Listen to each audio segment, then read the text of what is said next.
everyone, Kathy the Vegan Prepper here with Adam, Mr. Vegan Prepper, and we're doing kind of a Valentine's Day themed video chat with, I guess, prepping related topics, kind of. Yes. Yeah, okay, cool. We're unscripted. I'm always unscripted. Me You too, never know shoot. what we're going to say. They know what I'm like. Yeah, so anyway, we thought it would be kind of fun to start off. Well, I thought it would be kind of fun to start off with our presents that we got each other for Valentine's Day this year. Because, I don't know, in a funny way, I think it also kind of indicates, like, there's like a huge hint about the kind of people we are. These presents being our presents. Yeah. So I don't know. You want to start with yours, or? Sure.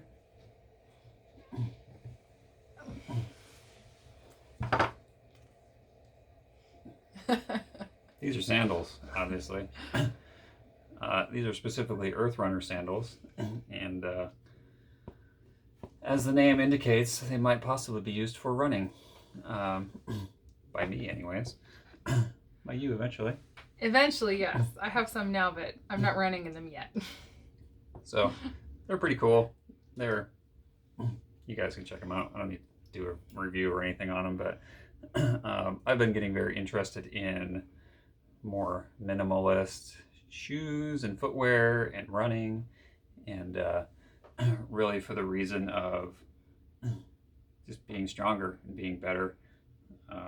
I've spent pretty much all day, every day for the last nearly 40 years wearing shoes. So I would wake up in the morning, put shoes on, and wear shoes until I went to bed. And the result has been very weak and deficient feet because I've been letting my shoes do all the work for my feet. And now my feet are soft and pitiful and weak. So haven't been a big fan of that idea, so I've been walking around barefoot a lot outside in the dirt and just trying to strengthen my feet. And so Kathy got me these dope sandals for continuing that journey. And at some point in 2021, these will be worn for a trail race. And I ran in them today for the first time. Actually, pretty much the first time I wore them for any kind of amount of time was to go for a trail run in them, and it was awesome. So So you went how far? Just 2.6 miles. So Just 2.6 miles. Not a really long run, but my first time ever running in sandals. And actually, I didn't own a pair of sandals until these for maybe 10 years. So, yeah, it was a nice break-in for my feet. Go for a nice rocky trail run. It represents a massive shift in your thinking and your desires and goals and yeah. So, yeah, I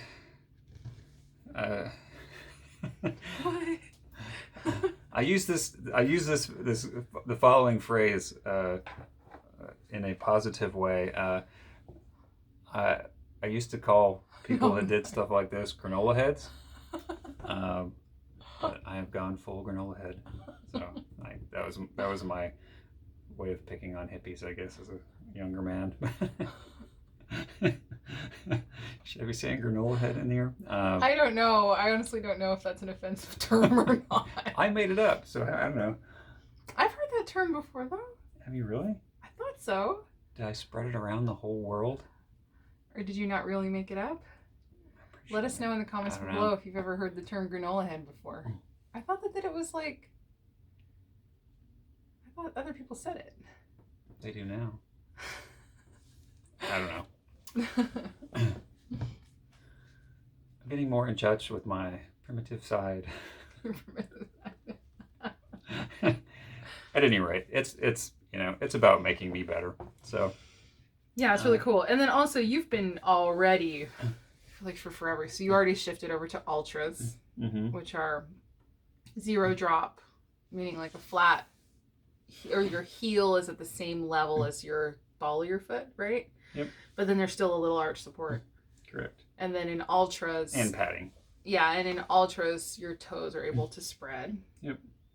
So you already had done those, and then you were doing another kind of barefoot shoe. You've been doing barefoot minimalist shoes and all that. Anyway, I guess I'm just wanting to say that you've already been transitioning for kind of a while. So this wasn't like he just went from an entire lifetime of wearing shoes every single day and then went out and ran 2 miles and I don't recommend flat that. shoes. Yeah. So yeah, that's what I'm saying too. Like that's not like if your foot is not used to that, then that's not. Like I said, I've been a good idea. I've been doing a lot of walking outside. I go out, do laps around our yard every night after work, barefoot. And yes, going from a raised heel shoe, which almost every standard tennis shoe or running shoe, any kind of shoe. yeah. I mean, check out what women do to their feet. Yeah. I mean, boots. It's crazy. They'll have a raised heel. Yeah. Why? I don't know. But if you go from a shoe like that to something very flat, and even like a pair of Ultras that have padding, it really stresses your calf and your Achilles tendon if you go into that cold turkey, I guess. Cold tofu. So, yes. Okay, So, yes, sorry. I don't recommend just buying a pair of these and running in them day one, but I do silly things, so here we are. Yeah. So yeah, that's right. that. No, that's really, really cool. I love it. Yeah, and I have a pair of these, and it was originally Plantiful Kiki. That's an amazing YouTube channel if you want to look up like getting healthy, specifically weight loss related. Great stuff. She is the one I heard about the starch solution from, Dr. John McDougall, and I had read several other plant-based doctors at that point, but she was the one who talked about that. Anyway, but she, in so many of her videos, she has these sandals on. And I kept being like, those are the coolest sandals. I want sandals like that just because they looked cool. Like I didn't know anything about them. But then I finally found out what they were and I started researching and I was like, oh my gosh, those are amazing sandals. So now this is basically the only shoe I ever wear. It's just like, I'm in this really cute dress today and I wore my Earth Runners.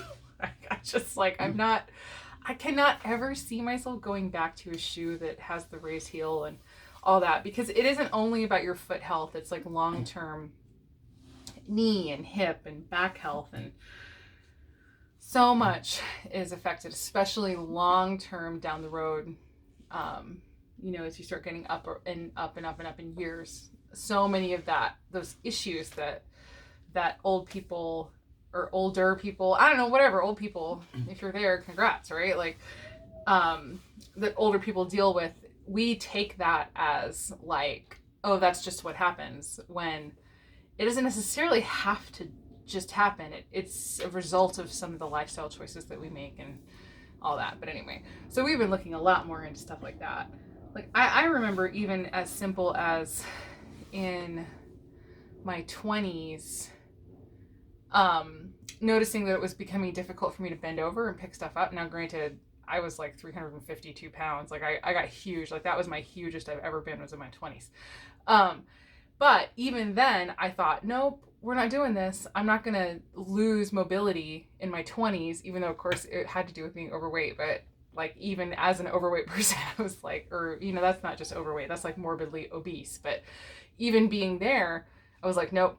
So I was purposefully bending over to pick stuff up as much as possible. If there was something I had to get, like a toy went under the couch, I would get on the ground and I'd reach for the toy. Like I would not let myself not do something just because it felt uncomfortable.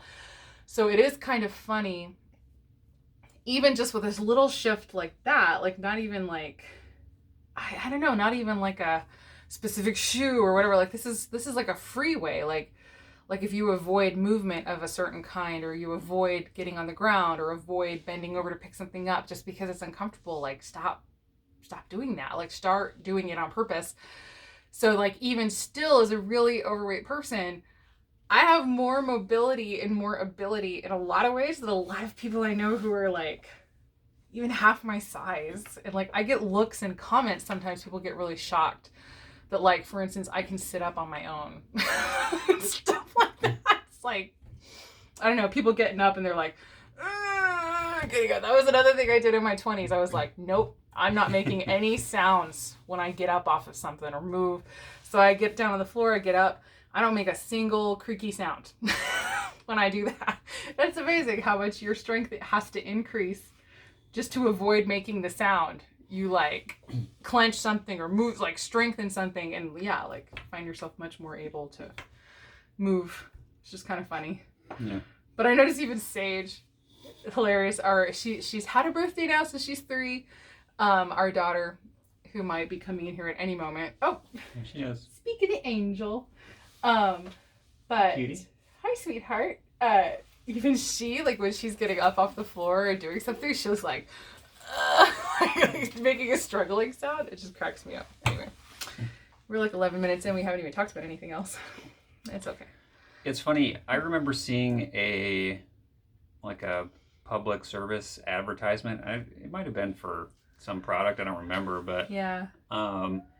it was all about the proper way to tie your shoes, and the way to do that was to sit down in a chair and then like put your foot on your knee and tie your shoe like that, because bending down to tie your shoes could hurt your back.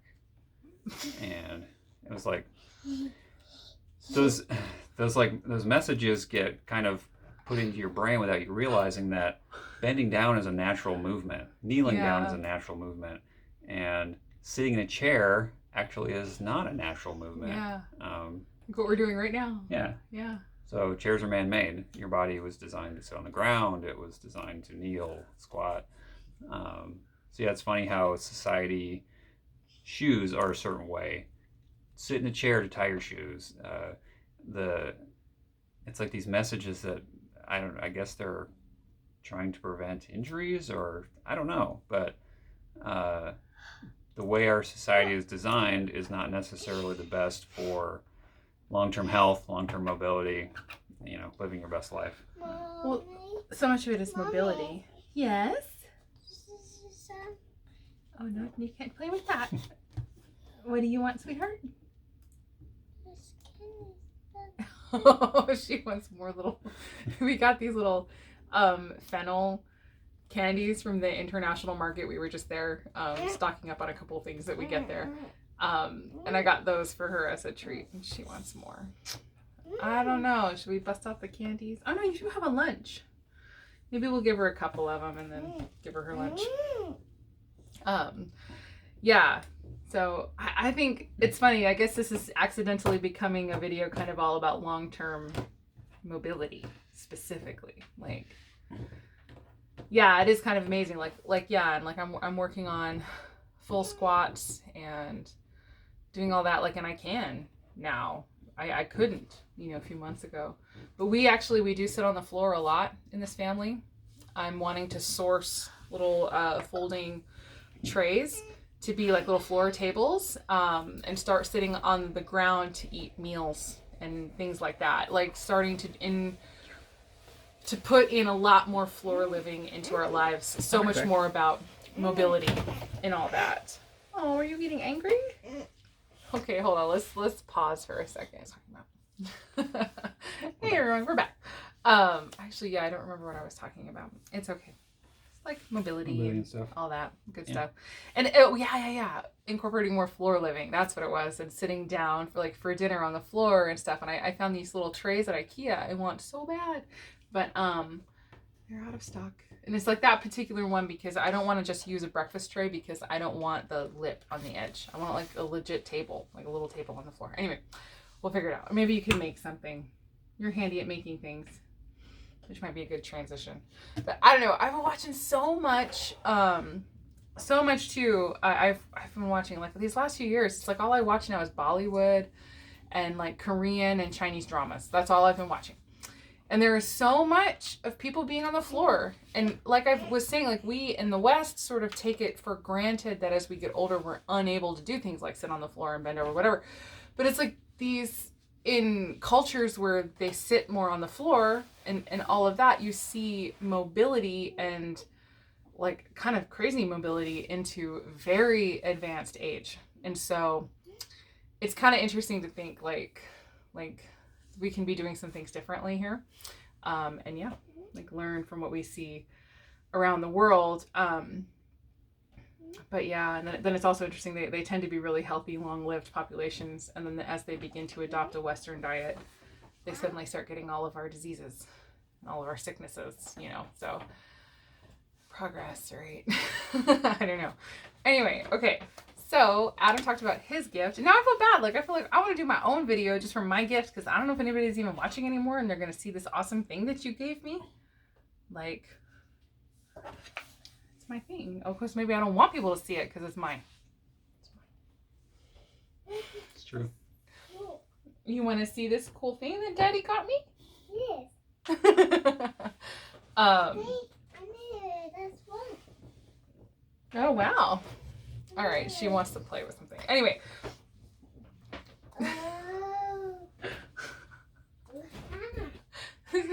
It gets really hard to film with her around.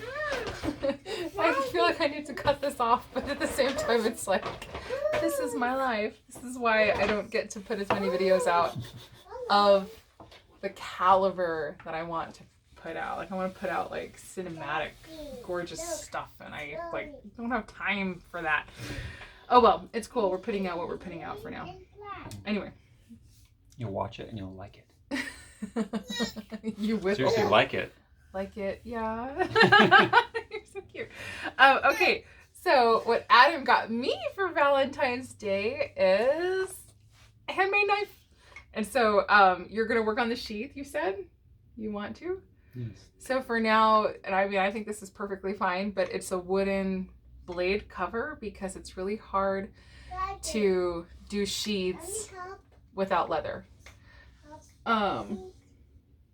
And so she needs help. So this is like just so awesome. It checks all of my boxes. It's like handmade. It's mostly reclaimed, like low waste, like, oh gosh. Okay. I have to show you. So it's also like rustic and like, I love that look. So Adam made this out of rebar. You said, right? This is an old piece of rebar. And then, the whole, like the blade and the tang or the rebar, they're one piece. And then the handle is a piece of maple that he has had in the garage. You said it was just there when we moved in. Mm-hmm. Like a piece of maple wood. So that's going on 14 years now. Like, that wood has just been sitting in the garage, and now he made it into a knife for me. And then I was asking, even like the pins are just nails that were in the garage, and he put them through and made, so it's like all like, basically the only new thing that he purchased for this entire knife build was the epoxy to hold it together, but everything else is reclaimed, and just so it's like almost a zero waste knife except for the epoxy, but still, like, that's just like, oh my gosh, like that just blows me away. So it is a harvesting knife, I guess you said? Yeah, pruning knife. Yeah, I was immediately like I could just like take it and just like, anyway. I love it. But yeah, so it's like a pruning knife for harvesting in the yard, probably because you don't be using your knife anymore outside. Oh my gosh, if anybody remembers one of our older videos, I tried to ruin one of Adam's knives outside. I didn't know I was ruining it. It's fine. It's fine. Yeah, it's still fine. But anyway, yeah, so I love it. It's amazing. Handcrafted blacksmith blade knife thing. I love it. It's the best ever. He was like, I'm so worried it's a lame present.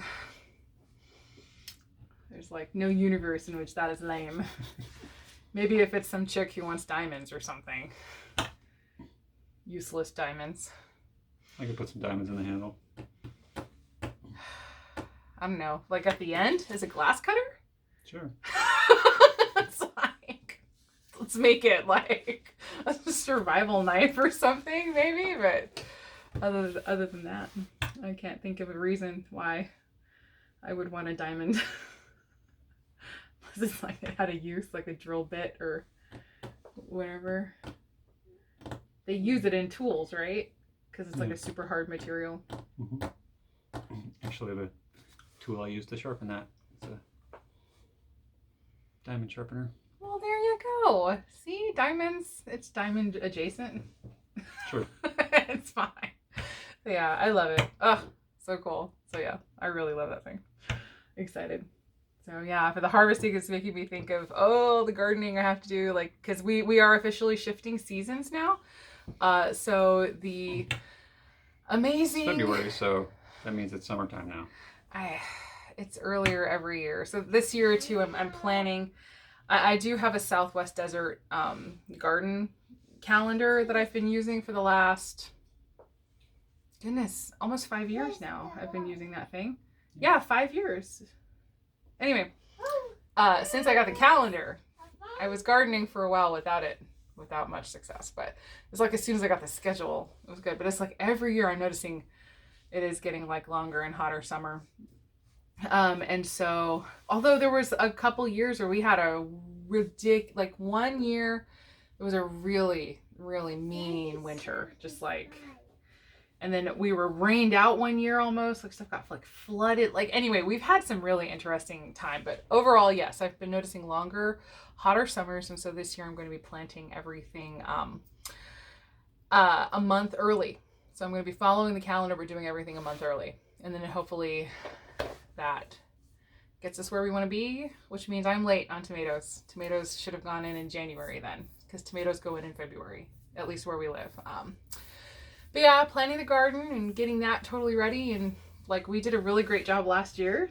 Got a lot more food than we ever have. And so we'll just amp it up again this year. And looking forward to always taking steps to improve. And yeah, anyway, awesome.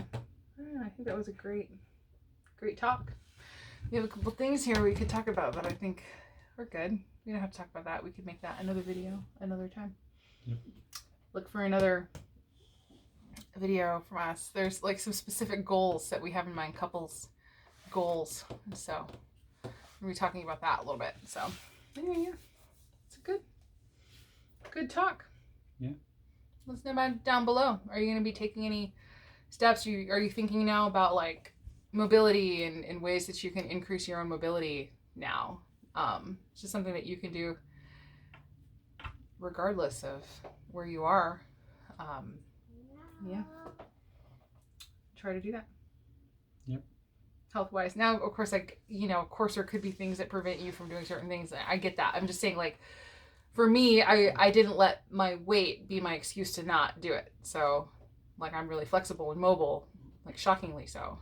I'm like it's like a sleeper thing. Like, you wouldn't expect me to be as mobile as I am, but you might expect me to be more mobile than I am. You're pretty mobile though. Like, run around, do good stuff.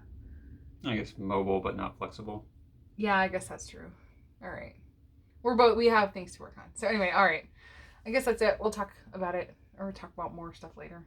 We'll go. Now she's awake and we got distracted, and I don't know if it's even good, but I'm still gonna post it. Or post something. I want to post something with you. You haven't been on enough.